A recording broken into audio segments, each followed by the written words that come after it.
And welcome back to another episode of Brooke's Bold Predictions. This is the second half of 2025 version, and it's been a while since I put out bold predictions, which was back in December, looking at what's going to happen in the market in 2025. The market in 2025 has been really interesting. And so, what I want to do is share what has happened so far this year, share what my predictions are for the remainder of this year, and then how do you handle that if you're a buyer or a seller?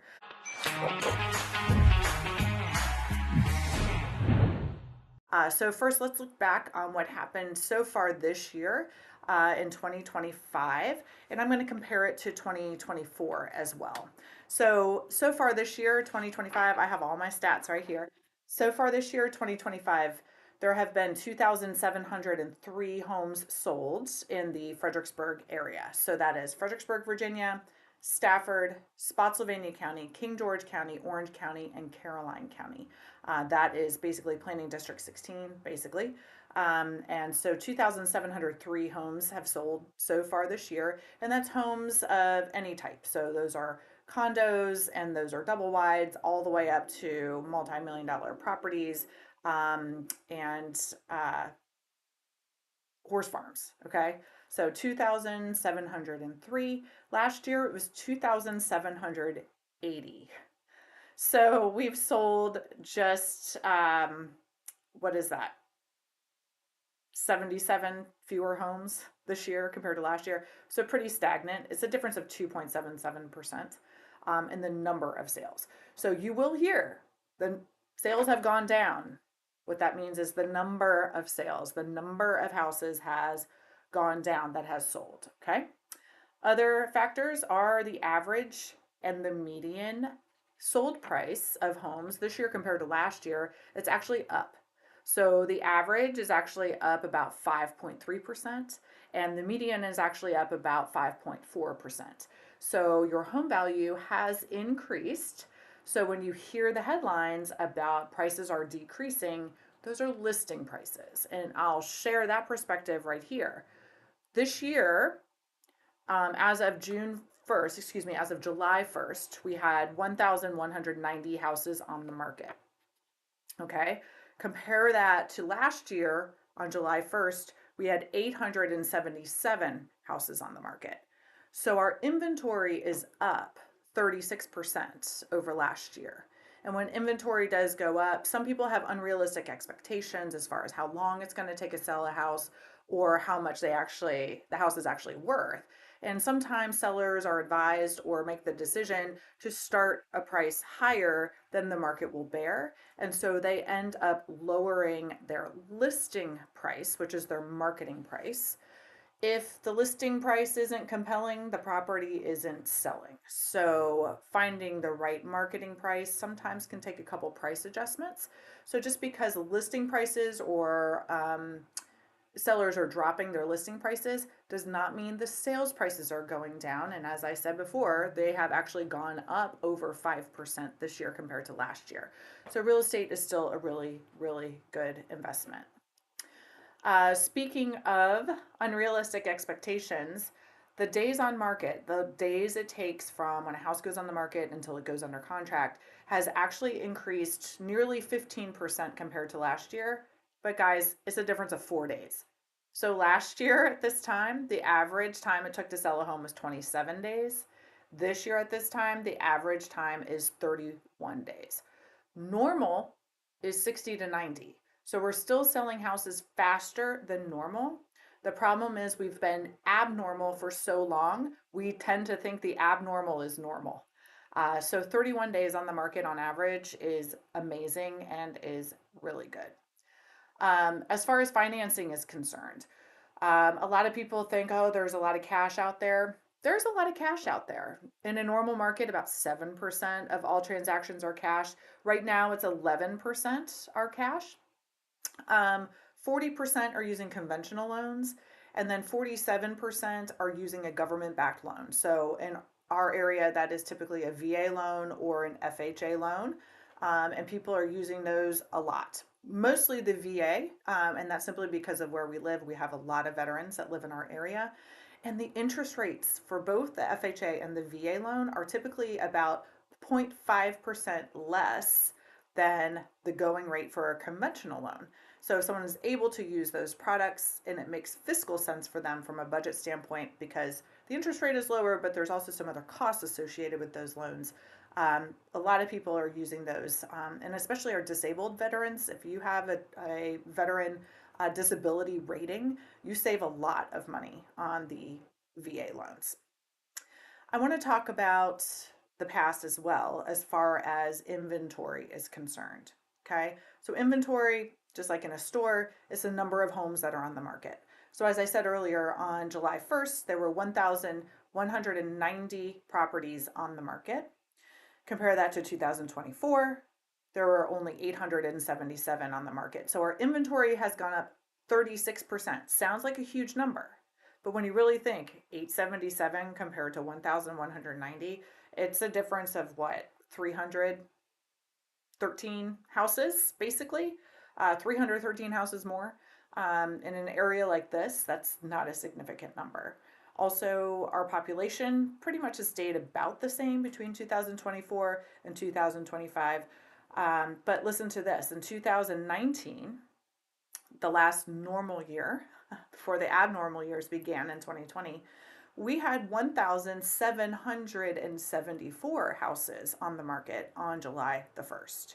So we actually still have 33% less inventory now than we did in the last normal year. So we are still in a low inventory environment. However, compared to the last 5 years, it doesn't appear that way. But compared to the 1,774 that we had in 2019, we still have very low inventory. And then going back to mortgage interest rates, one thing I wanted to look up is, okay, well, when we had 1,774 houses on the market, what was the interest rate? What was the mortgage interest rate at that time? And the answer is it was 3.75. It was 3.75 in 2019, right around July 1st.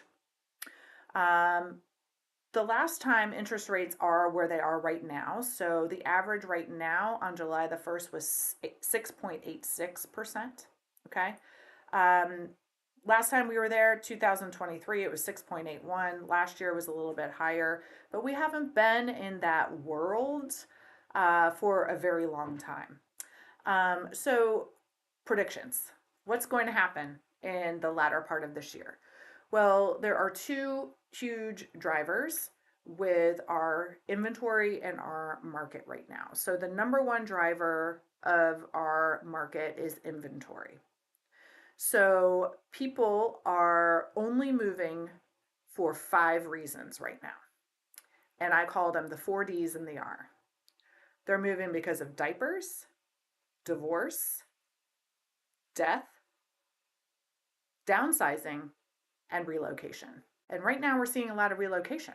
A lot of people lost their jobs in the federal government. A lot of people took their fork in the road offer and they were expecting to be able to stay in the area and find their next piece of employment or something to do in retirement.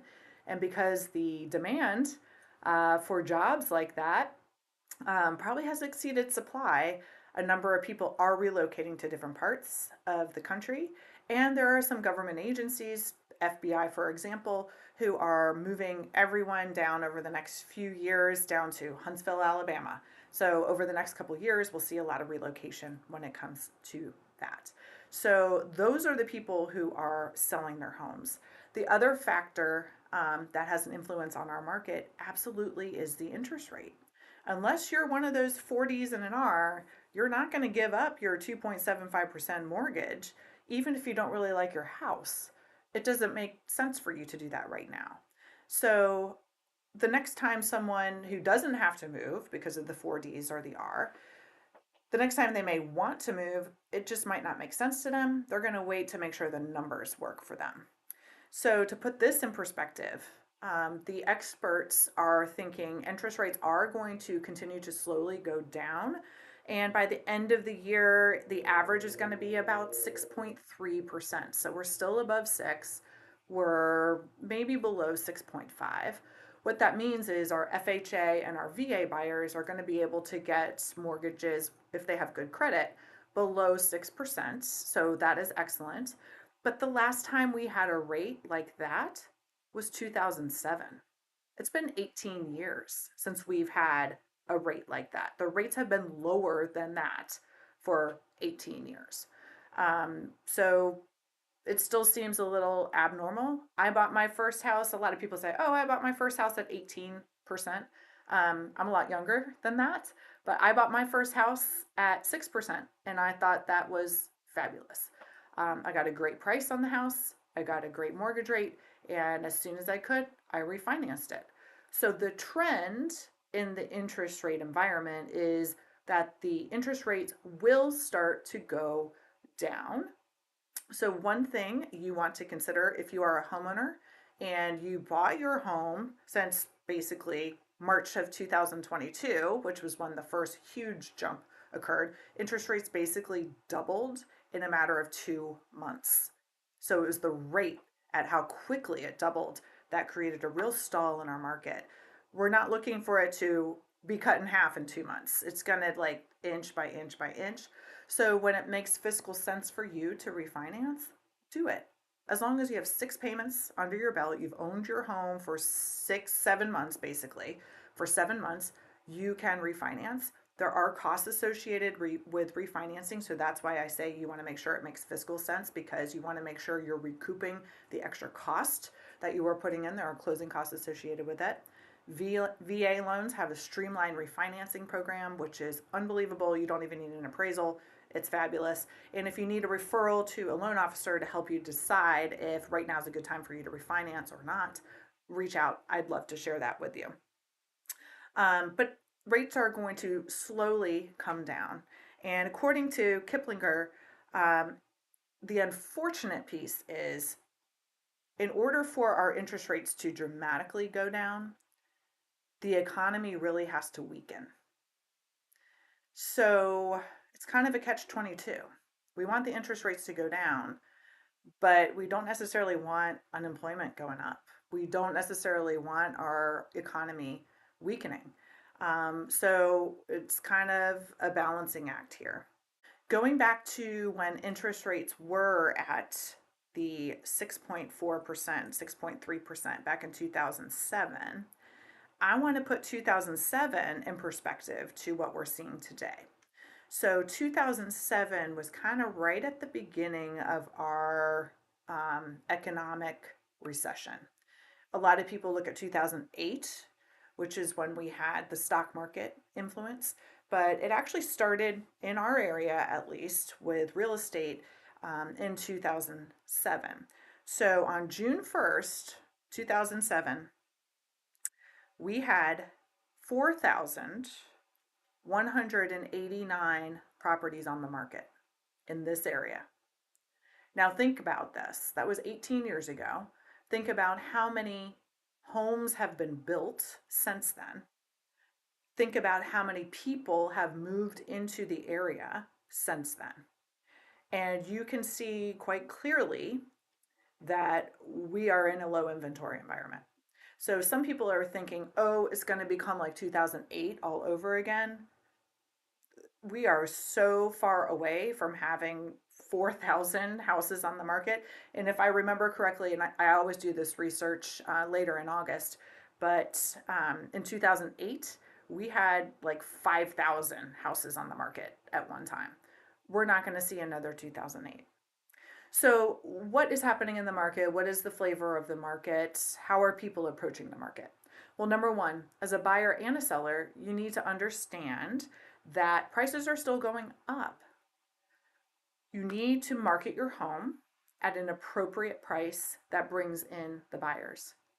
Some pockets of the market, some areas, some price points have very few buyers participating in the market right now. And those few price points are typically that higher end. I'm not talking $1 million. I'm talking like 700,000, 800,000 in different areas. Those are people who may have to sell a home in order to buy, and they don't want to get rid of that 2.75% interest that they have. The buyers in that price point typically are relocation buyers right now. and they're trying to be very savvy. And at the higher price points, a higher interest rate affects your monthly payment at a higher rate than at lower price points. So there still are some pockets that are underperforming, and I'm seeing this with clients of mine as well. There's a lot of competition, not many buyers are out there, and as a result, it's taking longer to sell. So, as a seller, pricing it right is number one. Number two, being realistic about the timeline. So, average time on market is 30 days.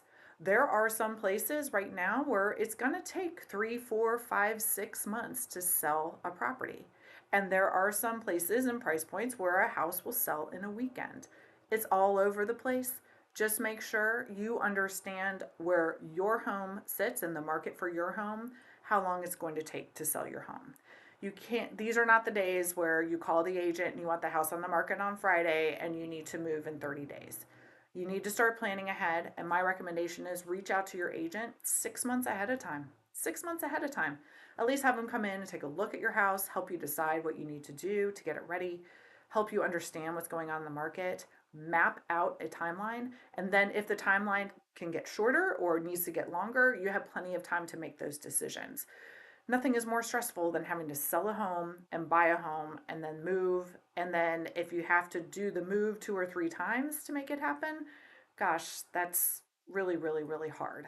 So I try to make sure my clients have a realistic timeline so they can basically just move from one house to the other.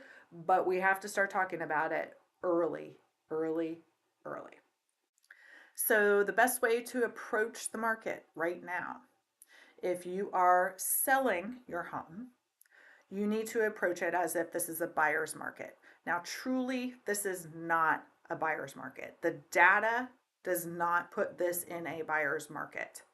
What is putting this in a buyer's market is the emotion, it is the feeling, and it is the difference between what we experienced over the last 5 years, 2020, 21, 22, and then things started to slow down in 23. So if that was your last experience, this is extremely different. That last experience with houses selling in hours and 18,000 offers and it's going $1 million over the listing price and all that kind of stuff, that was so exciting for people and it was all over the news and all this kind of stuff. That was totally not normal. We didn't even see that sort of activity back in the bubble of 2004 and 5. We did not see that. So that was totally abnormal. So today, sellers need to approach it like it is a buyer's market.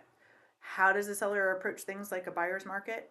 The thing you need to keep in your head is it's a price war and a beauty contest at the same time. You have to have both. And if you can't have the beauty, you can't have the price. And if you want the price, you have to have the beauty. So take the time to get your properties ready. Take the time to have it move in ready. Make the repairs, fix that leaky faucet, get it staged, have it be really cute. It becomes a property for sale, and I'm telling you, the cuter the property looks, or the more beautiful, or the more elegant, or the more lifestyle related you can have, if it's Pinterest worthy, the better you're going to do. Okay? From a buyer's perspective, you cannot approach this like it's a buyer's market. Even though the sellers have to think about it as a buyer's market, it truly is not. It truly still is a seller's market. So you might be very lucky and you might be the only buyer making an offer on a house and you get to negotiate with the seller and everyone comes to an agreement and we're working together and we go through things and it's fabulous. But I'll be honest with you, with the number of buyers I've represented this year, it's been very rare that a buyer has been the only offer on a property. And that is even in some of the higher end places. Okay. So, as a buyer, you need to think about this still as a seller's market. Offering lower might work for some. Make sure you speak to your real estate agent to do a market analysis on the property you're interested in looking at. I have identified several properties that actually were underpriced. So, if my buyer was going to be making an offer right at the listing price, they're not getting the house. It's worth more than that, and somebody else is going to offer more than that. So, as a buyer, approach it as a seller's market. As a seller, approach it as a buyer's market. And if you need help understanding what the value of your home is, or if you need help deciding what to do to get it ready putting a plan together, and seeing what the market could bear for your property, feel free to reach out. I've been practicing here in the Fredericksburg area since 2003. I have an amazing team of agents that work alongside me, and I also have an amazing team of decorators, stagers, loan officers, repair people, plumbers, painters, landscapers, whatever you need. We have it, and we have it for you to be able to take advantage of. So feel free to reach out. And if you would like more information on what my predictions are for the remainder of the year, don't hesitate to reach out.